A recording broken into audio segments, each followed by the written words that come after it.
ಪ್ರೀತಿಯ ವೀಕ್ಷಕರಿಗೆ ಶಂಕರಾನಂದ ಟಿವಿಗೆ ಸ್ವಾಗತ ಸುಸ್ವಾಗತ. ಇವತ್ತಿನ ವಿಡಿಯೋನಲ್ಲಿ ಗುರು ತನ್ನ ಸ್ಥಾನವನ್ನ ಬದಲಾವಣೆ ಮಾಡ್ತಾ ಇದ್ದಾನೆ 2025ರಲ್ಲಿ ಎರಡನೆಯ ಬಾರಿಗೆ. ಹೇಗೆ, ಏನು, ಎತ್ತ, ಅದರಿಂದ ಆಗುವಂತಹ ಪರಿಣಾಮಗಳೇನು, ಯಾವ ರಾಶಿಗೆ ಯಾವ ಫಲ, ಯಾರಿಗೆ ಲಾಭ ಯಾರಿಗೆ ನಷ್ಟ ಅನ್ನುವಂತಹ ಸಂಪೂರ್ಣವಾದ ಮಾಹಿತಿಯನ್ನ ಈ ವಿಡಿಯೋನಲ್ಲಿ ತಿಳ್ಕೊಳ್ಳೋಣ. ಅದಕ್ಕಿಂತ ಮುಂಚಿತವಾಗಿ ಯಾರಾದ್ರೂ ಶಂಕರಾನಂದ ಟಿವಿ ಯೂಟ್ಯೂಬ್ ವಾಹಿನಿಯನ್ನ ಸಬ್ಸ್ಕ್ರೈಬ್ ಮಾಡ್ಕೊಂಡಿಲ್ಲ ಅಂದ್ರೆ ಸಬ್ಸ್ಕ್ರೈಬ್ ಮಾಡ್ಕೊಳ್ಳಿ. ಪಕ್ಕದಲ್ಲೇ ಇರುವಂತಹ ಬೆಲ್ ಐಕಾನ್ ಒತ್ತಿ, ಅದರಿಂದ ನೆಕ್ಸ್ಟ್ ಅಪ್ಲೋಡ್ ಮಾಡುವಂತಹ ವಿಡಿಯೋಗಳು ನಿಮಗೆ ನೋಟಿಫಿಕೇಶನ್ ಮುಖಾಂತರ ಬಂದು ತಲುಪತ್ತೆ. ಇನ್ಸ್ಟಾಗ್ರಾಮ್ ಪೇಜ್, ಫೇಸ್ಬುಕ್ ಪೇಜ್ ಅನ್ನ ಫಾಲೋ ಮಾಡ್ತಾ ಇಲ್ಲ ಅಂದ್ರೂ ಸಹ ಫಾಲೋ ಮಾಡಿ. ನೆಕ್ಸ್ಟ್ ವಿಡಿಯೋಗಳು ನಿಮಗೆ ಬೇಗನೆ ಬಂದು ತಲುಪತ್ತೆ. ಗುರು ವರ್ಷಕ್ಕೊಮ್ಮೆ ತನ್ನ ಸ್ಥಾನವನ್ನು ಬದಲಾವಣೆ ಮಾಡ್ತಾನೆ, ಅದೆಲ್ರಿಗೂ ಗೊತ್ತಿರುವಂತಹ ಸತ್ಯ. ಆದ್ರೆ ಈ ವರ್ಷ 2 ಬಾರಿ ತನ್ನ ಸ್ಥಾನವನ್ನು ಬದಲಾವಣೆ ಮಾಡ್ತಾ ಇದ್ದಾನೆ. ಇದು ಅತ್ಯಂತ ಸಹಜವೂ ಹೌದು, ಸ್ವಾಭಾವಿಕವೂ ಹೌದು.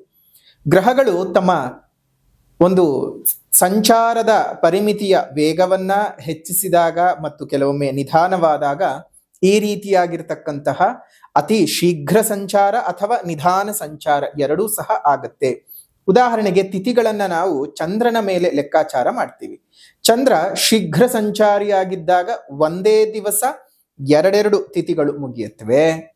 ಆದರೆ ನಿಧಾನವಾಗಿದ್ದಾಗ ತ್ರಿದಿನ ಸ್ಮೃತಾಗಿ 2 ರಿಂದ 3 ದಿನದವರೆಗೂ ಸಹ ಒಂದು ತಿಥಿಯು ಮುಂದುವರ್ಕೊಂಡು ಹೋಗುತ್ತೆ. ಈಗ ಮೊನ್ನೆ ನವರಾತ್ರಿಯಲ್ಲಿ ತೃತೀಯ ತಿಥಿಯು ಹಾಗೆ ಆಗಿದ್ದನ್ನು ಸಹ ನಾವು ಗಮನಿಸಿದ್ದೇವೆ. ಇದೇ ಥರನೇ ಈ ಗ್ರಹದ ಸ್ಥಾನದ ಚಲನೆಯ ಆಧಾರದ ಮೇಲೆ, ಅವುಗಳ ತೀವ್ರತೆಯ ಆಧಾರದ ಮೇಲೆ ಈ ಒಂದು ಬದಲಾವಣೆಗಳನ್ನು ನಾವು ಗಮನಿಸ್ತಾ ಇರುತ್ತೇವೆ. ದಿನಾಂಕ 18ನೇ ತಾರೀಕು 10ನೇ ತಿಂಗಳು ಅಂದ್ರೆ ಅಕ್ಟೋಬರ್ 18, 2025ರಿಂದ 5ನೇ ತಾರೀಕು 12ನೇ ತಿಂಗಳು 2025. ಕೆಲವು ವಾರಗಳು, ಕೆಲವು ದಿನಗಳು ಮಾತ್ರ ಹಲವು ರಾಶಿಗಳಿಗೆ ಗುರುಬಲ ಬರ್ತಾ ಇದೆ. ಇನ್ನು ಹಲವು ರಾಶಿಗಳು ಬಂದಂತಹ ಗುರುಬಲವನ್ನ ಕಳ್ಕೊಳ್ತಾ ಇದ್ದೀರಿ ತಾತ್ಕಾಲಿಕವಾಗಿ, ಮತ್ತು ಕೆಲವರು ತಾತ್ಕಾಲಿಕವಾಗಿ ಪಡ್ಕೋತಾ ಇದ್ದೀರಿ. ಯಾರ್ಯಾರಿಗೆ ಏನೇನ್ ಫಲ ಸಿಗತ್ತೆ, ದ್ವಾದಶ ರಾಶಿಯವರಿಗೆ ಇದರಿಂದ ಏನಾಗುತ್ತೆ ಅನ್ನೋದನ್ನ ಈಗ ಗಮನಿಸೋಣ. ಮೊದಲನೇದಾಗಿ ಮೇಷರಾಶಿಯವರಿಗೆ ಈಗೇನು ತೃತೀಯದಲ್ಲಿ ಇದ್ದಾನೆ ಗುರು, ನೆಕ್ಸ್ಟ್ ಚತುರ್ಥಕ್ಕೆ ಹೋಗ್ತಾನೆ.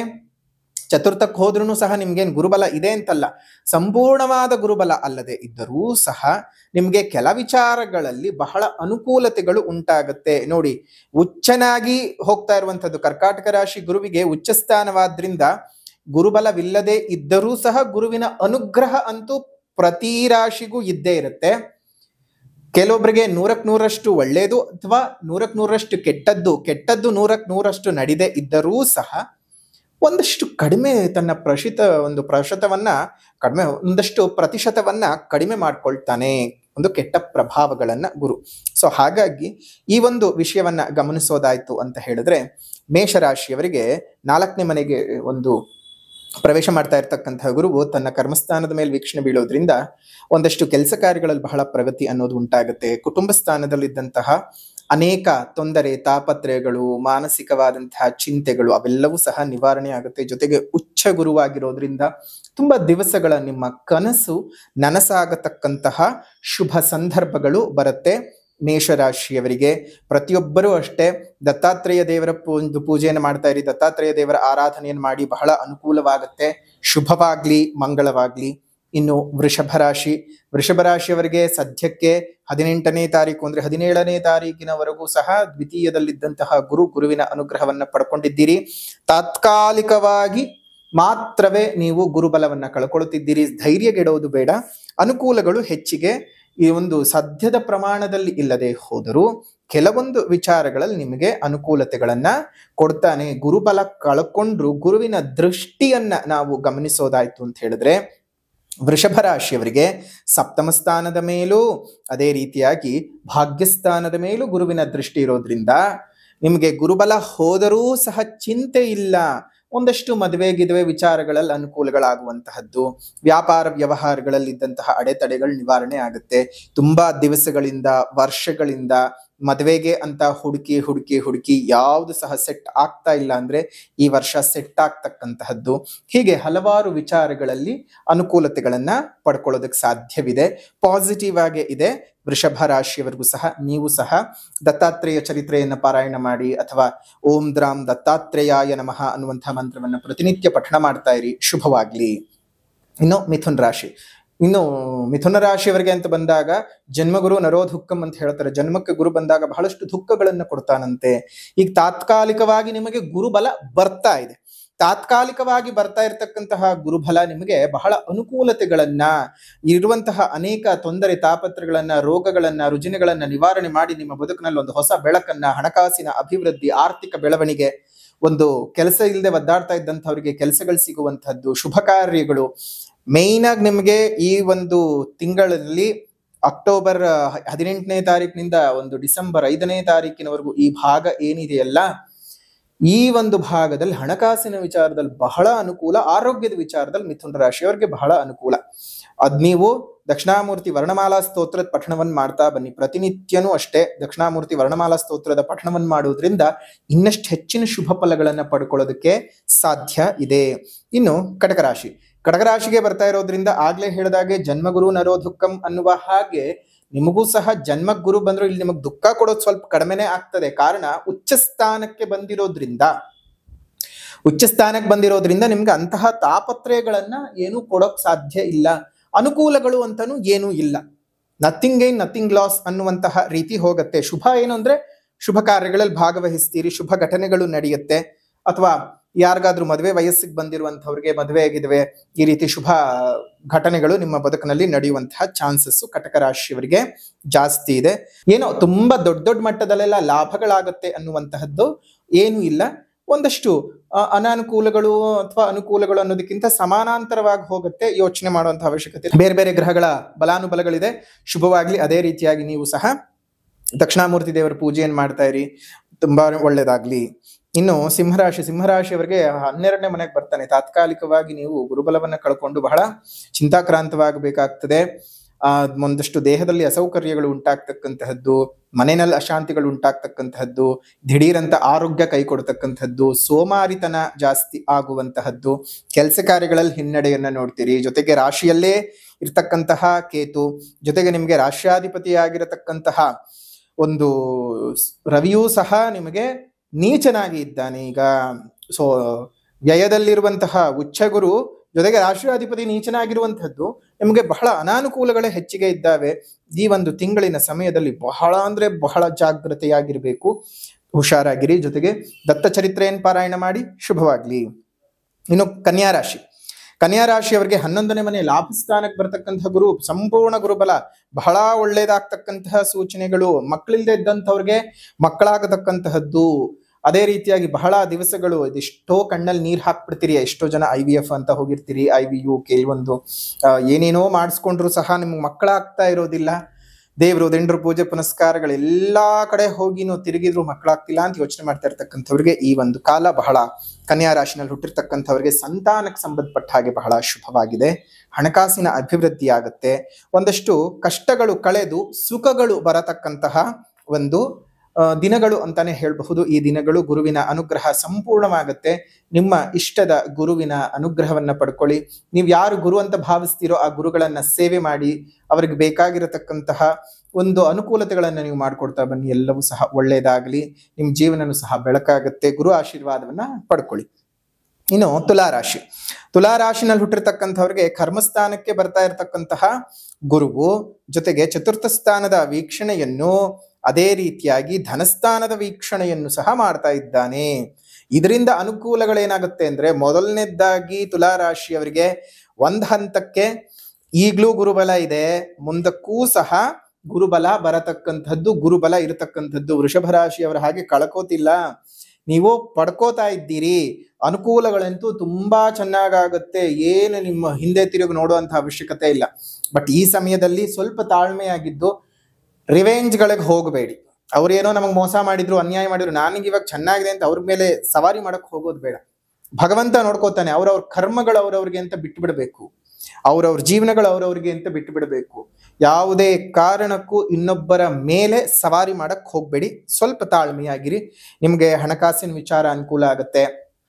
ಗಂಡ ಹೆಂಡತಿ ನಡುವೆ ಇದ್ದಂತಹ ಅಸೌಕರ್ಯಗಳು ತುಂಬಾನೇ ಸರಿ ಹೋಗತಕ್ಕಂಥದ್ದು, ಡಿವೋರ್ಸ್ ವರ್ಗೂ ಹೋಗಿದ್ರು ಸಹ ಅದ್ ಪುನಃ ನಿಮ್ಗೆ ವಾಪಸ್ ಆಗ್ತಕ್ಕಂಥದ್ದು, ಈ ರೀತಿಯಾಗಿ ಅನುಕೂಲಗಳು ಜಾಸ್ತಿ ಆಗತ್ತೆ ತುಲಾ ರಾಶಿಯವರಿಗೆ.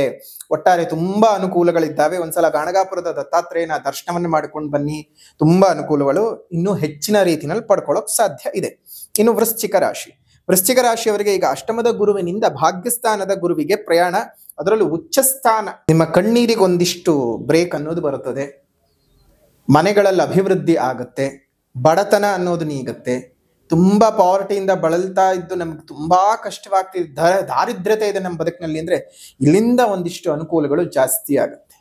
ಸೊ ಈ ಒಂದು ವೃಶ್ಚಿಕ ರಾಶಿಯವರಿಗೆ ಭಾಗ್ಯೋದಯದ ಸಮಯ. ಈ ಒಂದು ಕೆಲ ವಾರಗಳು, ಸ್ವಲ್ಪ ವಾರಗಳಿದ್ರೆ ನಮ್ಮ ಜೀವನ ಬದಲಾವಣೆ ಮಾಡ್ಕೊಂಡ್ ಬಿಡ್ಬಹುದು. ನಮ್ಗೆ ಯಾವ್ದೋ ಒಂದು ಕೆಲಸ ಆಗ್ತಾ ಇಲ್ಲ, ಕೆಲಸ ಆಗ್ಬಿಡುತ್ತೆ. ತುಂಬಾ ದಿವಸಗಳಿಂದ ಗೌರ್ಮೆಂಟ್ ಕೆಲ್ಸಕ್ಕೋಸ್ಕರ ತುಂಬಾ ಒದ್ದಾಡ್ತಾ ಇತ್ತು ಅಂತ ಹೇಳಿದ್ರೆ ದಿಢೀರಂತ ಗೌರ್ಮೆಂಟ್ ಕೆಲಸಗಳು ಸಿಗ್ತಕ್ಕಂತಹದ್ದು, ಒಳ್ಳೆ ರೀತಿನಲ್ಲಿ ಏಳಿಗೆಗಳು, ಇಂಥವೆಲ್ಲ ಚೆನ್ನಾಗಿ ಆಗ್ಬರುತ್ತೆ. ವೃಶ್ಚಿಕ ರಾಶಿಯವರಿಗೆ ಅನುಕೂಲಗಳಿದ್ದಾವೆ. ದೈವಾಶೀರ್ವಾದದಿಂದ ಹೇಳೋ ಪರಿಹಾರಗಳನ್ನು ಸರಿಯಾಗಿ ಮಾಡ್ಕೊಳ್ಳಿ, ತುಂಬಾ ಅನುಕೂಲಗಳಾಗುತ್ತೆ.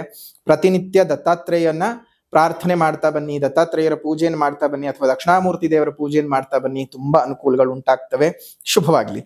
ಇನ್ನು ಧನಸ್ಸು ರಾಶಿ. ಧನಸ್ಸು ರಾಶಿಯವರಿಗೆ 8ನೇ ಮನೆಗೆ ಹೋಗ್ತಾ ಇರತಕ್ಕಂಥದ್ದು, ಗುರುಬಲವನ್ನ ತಾತ್ಕಾಲಿಕವಾಗಿ ಕಳ್ಕೊಳ್ತಾ ಇದ್ದೀರಿ ಕೆಲ ದಿನಗಳ ಮಟ್ಟಕ್ಕೆ. ಅದರಲ್ಲೂ ಅಷ್ಟಮಕ್ಕೆ ಹೋಗೋದ್ರಿಂದ ನಿಮಗೆ ದೇಹದಲ್ಲಿ ವ್ಯಾಧಿಗಳು ಹೆಚ್ಚಿಗೆ ಆಗಬಹುದು. ಮಾನಸಿಕ ಚಿಂತೆಗಳು ಅಧಿಕವಾಗತ್ತೆ. ದೈಹಿಕವಾಗಿ ಬಹಳ ಬಳಲಬೇಕಾಗತ್ತೆ. ಯಾತನೆಗಳು, ಅಪನಿಂದನೆಗಳು, ಅಪಕೀರ್ತಿ, ಅಪಯಶಸ್ಸು, ಅಪಜಯಗಳು ಉಂಟಾಗತಕ್ಕಂತಹ ವಾರಗಳು ಮತ್ತು ದಿನಗಳು ಇದ್ದಾವೆ. ಈ ಒಂದು ಸಮಯದಲ್ಲಿ ಬಹಳ ಜಾಗೃತೆಯಾಗಿರಬೇಕು. ಧನಸ್ಸು ರಾಶಿಯವರು ಈ ಟೈಮ್ನಲ್ಲಿ ಯಾರಿಗೂ ಸಹಾಯ ಸಹಕಾರಗಳನ್ನ ಕೊಡಕೂಡದು. ಯಾರಿಗೇ ಆಗ್ಲಿ ಲೋನ್ ಮಾಡಿಸ್ಕೊಡೋದಾಗ್ಲಿ, ಅಥವಾ ಯಾರಿಗೂ ಶ್ಯೂರಿಟಿ ಹಾಕೋದು, ಅಥವಾ ಇನ್ಯಾರೋ ಅವ್ರು ಬಂದ್ರು ಇವ್ರು ಬಂದ್ರು ಅಂತ ಹೇಳಿ ಅವ್ರಿಗೇನೋ ಮಾಡ್ಕೊಡೋದು, ಆ ರೀತಿಯಾಗೆಲ್ಲ ಏನೂ ಮಾಡಕ್ ಹೋಗ್ಕೂಡ್ದು. ಏನೇ ಆಗ್ಲಿ ನಿಮ್ಮದೇ ಒಂದು ಜಾಗ ಭದ್ರ ಇಲ್ಲ, ಬೇರೆಯವ್ರನ್ನ ಏನ್ ಸರಿ ಮಾಡಕ್ ಹೋಗ್ತೀರಿ? ಯೋಚನೆ ಮಾಡಿ ಹೆಜ್ಜೆ ಇಡಿ. ಧನುಸು ರಾಶಿಯವರು ದಿನಗಳ ಕೆಟ್ಟದಾಗಿದೆ, ಹುಷಾರು. ಇನ್ನು ನೀವು ಸಹ ದಕ್ಷಿಣಾಮೂರ್ತಿ ದೇವರ ಪೂಜೆಯನ್ನು ಮಾಡಿ, ಧ್ಯಾನ ಶ್ಲೋಕದ ಪಠಣವನ್ನು ಮಾಡಿ. ಶುಭವಾಗ್ಲಿ. ಮಕರ ರಾಶಿ. ಮಕರ ರಾಶಿಯವರಿಗೆ ಗುರುಬಲ ಬರ್ತಾ ಇದೆ ಸಪ್ತಮ ಸ್ಥಾನಕ್ಕೆ, ಅದರಲ್ಲಿ ಉಚ್ಚ ಗುರು ಬರ್ತಾ ಇರೋದ್ರಿಂದ ನಿಮ್ಗೆ ರಾಶಿ ಮೇಲೆ ಬೇರೆ ನೇರ ವೀಕ್ಷಣೆ, ಗುರುವಿನ ಸಂಪೂರ್ಣ ದೃಷ್ಟಿ, ಸಪ್ತಮ ದೃಷ್ಟಿ ಬರ್ತಾ ಇರೋದ್ರಿಂದ ಬಹಳ ಅಂದ್ರೆ ಬಹಳ ಅನುಕೂಲಗಳೆಲ್ಲ ಇದ್ದಾವೆ. ನಿಮ್ಗೆ ತುಂಬಾ ವರ್ಷಗಳಿಂದ ದಿವಸಗಳಿಂದ ವರಾನ್ವೇಷಣೆ ಕನ್ಯಾನ್ವೇಷಣೆಯನ್ನ ಮಾಡಿ ಮಾಡಿ ಮಾಡಿ ನಿಮ್ಗೆ ಏನು ಅನುಕೂಲಗಳಾಗ್ತಾ ಇಲ್ಲ ಅಂತಂದ್ರೆ ನಿಮಗೆ ಬಹಳ ಅನುಕೂಲತೆಗಳು ಉಂಟಾಗತ್ತೆ. ಅಷ್ಟು ಮಾತ್ರ ಅಲ್ಲ, ಮದುವೆಗೆ ಮಾತ್ರ ಅಲ್ಲ, ಕೆಲಸ ಕಾರ್ಯಗಳು ಸರಿ ಹೋಗ್ತಕ್ಕಂಥದ್ದು, ನಿರುದ್ಯೋಗಿಗಳಿಗೆ ಉತ್ತಮವಾದ ಉದ್ಯೋಗ ಸಿಗ್ತಕ್ಕಂಥದ್ದು, ನಿಂತು ಹೋಗಿರುವಂತಹ ಅನೇಕ ಕೆಲಸ ಕಾರ್ಯಗಳು ಪುನಃ ನಿಮ್ಗೆ ಒಂದು ಸ್ಟಾರ್ಟ್ ಆಗ್ತಕ್ಕಂಥದ್ದು. ಎಷ್ಟು ಚೆನ್ನಾಗಾಗತ್ತೆ ಬದುಕು ಅಂದ್ರೆ ಮಕರ ರಾಶಿಯವರಿಗೆ ಈ ಒಂದು ದಿನಗಳಲ್ಲಿ, ಗುರುಬಲ ಬಂದಂತಹ ಈ ದಿನಗಳಲ್ಲಿ ಅತ್ಯುತ್ತಮವಾಗಿರುತ್ತೆ. ನೀವು ಉಪಯೋಗಿಸ್ಕೋಬೇಕು. ನೀವು ಮೊದಲೇ ಸೋಮಾರ್ತನ ಬಿಟ್ಟು ಕೆಲಸ ಮಾಡ್ತು ಅಂತಂದ್ರೆ ನಿಮಗೆ ಎಲ್ಲ ಅನುಕೂಲತೆಗಳು ಜಾಸ್ತಿ ಆಗತ್ತೆ. ಉಪಯೋಗಿಸ್ಕೊಳ್ಳಿ. ದೇವರ ಅನುಕೂಲಗಳನ್ನ, ಗ್ರಹಗಳು ಅನುಕೂಲತ ಸ್ಥಿತಿಗಳನ್ನ ಕೊಡ್ತಾ ಇದ್ದಾನೆ ಅಂದಾಗ ನಾವು ಉಪಯೋಗಿಸ್ಕೋಬೇಕಷ್ಟೇ. ಉಪಯೋಗಿಸ್ಕೊಂಡ್ರೆ ಚೆನ್ನಾಗಿದೆ, ಅತ್ಯದ್ಭುತವಾಗಿದೆ. ಇನ್ನು ಕುಂಭರಾಶಿ. ಕುಂಭರಾಶಿನಲ್ಲಿ ಹುಟ್ಟಿರ್ತಕ್ಕಂಥವ್ರಿಗೆ 6ನೇ ಮನೆ ಗುರು, ರೋಗಗಳು ಜಾಸ್ತಿ ಆಗತ್ತೆ. ನಿಮ್ಮ ರಾಶಿನಲ್ಲೇ ಇರ್ತಕ್ಕಂತಹ ಒಂದು ರಾಹು, ನಿಮ್ಮ ರಾಶ್ಯಾಧಿಪತಿ ದ್ವಿತೀಯ ಸ್ಥಾನದಲ್ಲಿದ್ದು 7.5 ಅನ್ನುವಂಥದ್ದು ಬೇರೆ ನಿಮ್ಗೆ ನಡೀತಾ ಇರುವಂತಹದ್ದು. ರೋಗಗಳು ಜಾಸ್ತಿ ಆಗತ್ತೆ. ಅದರಲ್ಲೂ ದೀರ್ಘಕಾಲದ ಅನಾರೋಗ್ಯಗಳು ಉಂಟಾಗಬಹುದು. ಡೆಂಟಲ್ ಪ್ರಾಬ್ಲಮ್ಗಳು ಬರುತ್ತೆ, ಬೋನ್ ರಿಲೇಟೆಡ್ ಪ್ರಾಬ್ಲಮ್ಗಳು ಬರೋದು, ಹೇರ್ ಥಿನ್ನಿಂಗ್ ಪ್ರಾಬ್ಲಮ್ ಆಗತಕ್ಕಂಥದ್ದು, ಮತ್ತೆ ಸುಮ್ನೆ ಮನೆಯಲ್ಲಿ ಮನಸ್ತಾಪಗಳು, ಜಗಳಗಳು ಉಂಟಾಗ್ತಕ್ಕಂಥದ್ದು, ಇದ್ದಕ್ಕಿದ್ದ ಹಾಗೆ ಮುಖದ ಮೇಲೆಲ್ಲ ಡಾರ್ಕ್ ಸ್ಪಾಟ್ಸ್ಗಳು ಬರುವಂತಹದ್ದು, ಕೆಲವೊಮ್ಮೆ ಈ ಒಂದು ಕಣ್ಣ ಸುತ್ತಮುತ್ತ ಡಾರ್ಕ್ ಸ್ಪಾಟ್ಸ್ಗಳು ಬರ್ತಕ್ಕಂಥದ್ದು, ಈ ಬಂಗುಗಳು ಅನ್ನುವಂಥದ್ದು, ಈ ಮೂಗಿನ ಮೇಲೆಲ್ಲ ಬರುವಂತಹದ್ದು, ಸ್ಕಿನ್ ಡಿಸೀಸಸ್ಗಳು ಜಾಸ್ತಿ ಆಗುವಂಥದ್ದು ಇದ್ದಂಥವ್ರಿಗೆ. ಸೊ ಈ ತರ ಅನಾರೋಗ್ಯಗಳು ಬಹಳ ಜಾಸ್ತಿ ಆಗುತ್ತೆ. ಬ್ಲಡ್ ರಿಲೇಟೆಡ್ ತುಂಬಾ ಪ್ರಾಬ್ಲಮ್ಗಳು ಕ್ರಿಯೇಟ್ ಆಗ್ಬಿಡತ್ತೆ. ಹುಷಾರಾಗಿ ಇರಬೇಕು ಕುಂಭರಾಶಿಯವರು ಈ ದಿನಗಳಲ್ಲಿ. ತುಂಬಾ ಅಂದ್ರೆ ತುಂಬಾ ಎಚ್ಚರಿಕೆಯಿಂದ ಇರಿ. ಅದರ ಜೊತೆಗೆ ಒಂದು ಮಾನಸಿಕವಾದಂತಹ ಅಶಾಂತಿಗಳು ಉತ್ಪತ್ತಿ ಆಗತ್ತೆ. ಮನೆಯಲ್ಲಿ ಶಾಂತಿ ಅನ್ನೋದು ಇರೋದಿಲ್ಲ. ಒಟ್ಟಾರೆಯಾಗಿ ಏನ್ ಮಾಡೋಕ್ಕೂ ಸಹ ನಿಮ್ಗೆ ಅನುಕೂಲತೆಗಳು ಉಂಟಾಗುದಿಲ್ಲ. ಹುಷಾರಾಗಿದ್ದು ಜೀವನಾನ ಸಾಗಿಸಿ, ಒಳ್ಳೇದಾಗ್ಲಿ. ಆದ್ರೆ ಒಂದೇನಾದ್ರೂ ಶುಭ ಫಲ ಇದೆ ಅಂತ ಹೇಳಿದ್ರೆ, ಕರ್ಮಸ್ಥಾನದ ಮೇಲೆ ಗುರುವಿನ ದೃಷ್ಟಿ ಇರೋದ್ರಿಂದ ಈಗಾಗಲೇ ಸರ್ಕಾರಿ ಉದ್ಯೋಗಿಗಳಾಗಿದ್ದಂಥವರಿಗೆ ಒಂದ್ ರೀತಿಯ ಟ್ರಾನ್ಸ್ಫರ್ ಅನ್ನೋದು ಆಗುತ್ತೆ. ಆದ್ರೆ ಅದು ನಿಮಗ್ ಒಳ್ಳೆ ರೀತಿನಲ್ಲಾಗತ್ತಾ ಕೆಟ್ಟ ರೀತಿನಲ್ಲಾಗತ್ತಾ ಸಮಯ ಸಂದರ್ಭಗಳು ನಿರ್ಧಾರ ಮಾಡುತ್ತವೆ. ಒಟ್ಟಾರೆ ನಿಮ್ಗೊಂದು ಟ್ರಾನ್ಸ್ಫರ್ ಅನ್ನುವ ಯೋಗ ಇದೆ. ನೀವು ಸಹ ದಕ್ಷಿಣಾಮೂರ್ತಿ ದೇವರನ್ನಾಗ್ಲಿ ದತ್ತಾತ್ರೇಯ ದೇವರನ್ನಾಗ್ಲಿ ಪೂಜೆ ಮಾಡ್ತಾ ಬನ್ನಿ, ಒಳ್ಳೇದಾಗ್ಲಿ. ಇನ್ನು ಕೊನೆಯದಾಗಿ ಮೀನ ರಾಶಿನಲ್ಲಿ ಹುಟ್ಟಿರ್ತಕ್ಕಂಥವ್ರಿಗೆ ಪಂಚಮದ ಗುರು, ಉಚ್ಚ ಗುರುವಿನ ಪ್ರಭಾವ, ಅತ್ಯುತ್ತಮವಾದ ಲಾಭದ ಯೋಗ. ಹಣಕಾಸು ವಿಪರೀತ ಚೆನ್ನಾಗಾಗತ್ತೆ. ಮೀನ ರಾಶಿ ಅವರಿಗೆ ಮನಸ್ಸಿಗೆ ನೆಮ್ಮದಿ ಅನ್ನೋದು ಸಿಗುತ್ತೆ. ತುಂಬಾ ವರ್ಷಗಳಿಂದ ಸಂತಾನಾಪೇಕ್ಷೆಗಳಿಗೆ ಸಂತಾನ ಬರ್ತಕ್ಕಂತಹದ್ದು, ಮದುವೆ ಇಲ್ಲದೆ ಇದ್ದಂಥವ್ರಿಗೆ ಮದುವೆ ಆಗುವಂಥದ್ದು, ನಿಮ್ಮ ಬಹುದಿನದ ಕನಸುಗಳನ್ನ ಸಹಕಾರ ಮಾಡಿಕೊಳ್ಳೋದಕ್ಕೆ ಇದು ಅತ್ಯದ್ಭುತವಾಗಿರತಕ್ಕಂಥ ಸುಸಂದರ್ಭ. ಯಾರಿಗೆ ಮೀನ ರಾಶಿಯವರಿಗೆ ಪಂಚಮದ ಉಚ್ಚ ಗುರುವಿನ ಅನುಗ್ರಹ ನಿಮಗೆ ಬಹಳ ಚೆನ್ನಾಗಿ ಸಂಪ್ರಾಪ್ತಿ ಆಗುತ್ತೆ. ನಿಮಗೆ ಒಂದು ರೀತಿಯಾಗಿ ಭಾಗ್ಯಸ್ಥಾನದ ಮೇಲೂ ಸಹ ನಿಮಗೆ ದೃಷ್ಟಿ ಬರ್ತದೆ ಮೀನರಾಶಿಯವರಿಗೆ. ಅದೇ ರೀತಿಯಾಗಿ ಲಾಭಸ್ಥಾನದ ಮೇಲೆ ಗುರುವಿನ ದೃಷ್ಟಿಯು ಬರುತ್ತೆ. ಇಂತಹ ಅತ್ಯದ್ಭುತವಾದ ಫಲಗಳನ್ನು ನೀವು ನಿರೀಕ್ಷೆ ಮಾಡಬಹುದು. ಅಂದ್ರೆ ನಿಮ್ಮ ಅನೇಕ ಕೋರಿಕೆಗಳು ಈ ಒಂದು ಸಮಯದಲ್ಲಿ ತೀರ್ ಹೋಗುತ್ತೆ. ಏನು ಯೋಚನೆನೇ ಮಾಡಕ್ ಹೋಗೋದು ಬೇಡ. ಧೈರ್ಯವಾಗಿದ್ದು ಜೀವನ ಸಾಗಿಸಿ. ನಿಮ್ಮೆಲ್ಲರಿಗೂ ಅಷ್ಟೇ ಜಾತಕದಲ್ಲಿ ಏನ್ ದಶೆ ನಡೀತಿದೆ, ಏನ್ ಭುಕ್ತಿ ನಡೀತಿದೆ ಅನ್ನೋದನ್ನ ಒಂದ್ಸಲ ಚೆಕ್ ಮಾಡಿಸ್ಕೊಂಡು ನಿಮ್ಮ ಒಂದು ಜೀವನನ ಮುಂದುವರಿಸ್ಕೊಂಡು ಹೋಗಿ. ಜಾತಕಗಳನ್ನ ಏನಾದ್ರೂ ತೋರಿಸ್ಕೊಳ್ಬೇಕು ಅಂದ್ರೆ ಇಲ್ಲೇ ಇರುವಂತಹ ಒಂದು ಫೋನ್ ನಂಬರ್ಗೆ ವಾಟ್ಸಪ್ ನ ಮುಖಾಂತರ ಮೆಸೇಜ್ ಮಾಡಿ, ನಿಮ್ಗೆ ಅವ್ರು ರಿಪ್ಲೈ ಮಾಡ್ತಾರೆ. ಕಾಲ್ ಏನಾದ್ರು ಪಿಕ್ ಮಾಡಿಲ್ಲ ಅಂದ್ರೆ ನೀವು ವಾಟ್ಸಪ್ ನಲ್ಲಿ ಫಸ್ಟ್ ಮೆಸೇಜ್ ಮಾಡಿ, ನಿಮ್ ಮೆಸೇಜ್ಗಳಿಗೆ ಬೇಗ ರಿಪ್ಲೈ ಬರುತ್ತೆ. ಸೊ ಹಾಗಾಗಿ ಅಪಾಯಿಂಟ್ಮೆಂಟ್ಗಳು ಬೇಕು ಅಂದ್ರೂ ಸಹ ತಗೊಂಡು ಬಂದು ನೇರವಾಗಾದ್ರೂ ಭೇಟಿ ಮಾಡಿ. ಇಲ್ಲ ಅಂತ ಹೇಳಿದ್ರೆ ಫೋನ್ ಅಪಾಯಿಂಟ್ಮೆಂಟ್ ಆದ್ರೂ ತಗೊಂಡು ನಿಮ್ ಜಾತಕಗಳ ಬಗ್ಗೆ ಒಂದು ವಿಶ್ಲೇಷಣೆಯನ್ನು ಮಾಡಿಸ್ಕೊಳ್ಳಿ. ಇದಾಗಿತ್ತು ತತ್ಕ್ಷಣದ ಗುರುಬಲ 2025. ಕೆಲ ರಾಶಿಗಳಿಗೆ ಸುಖ, ಕೆಲ ರಾಶಿಗಳಿಗೆ ದುಃಖ.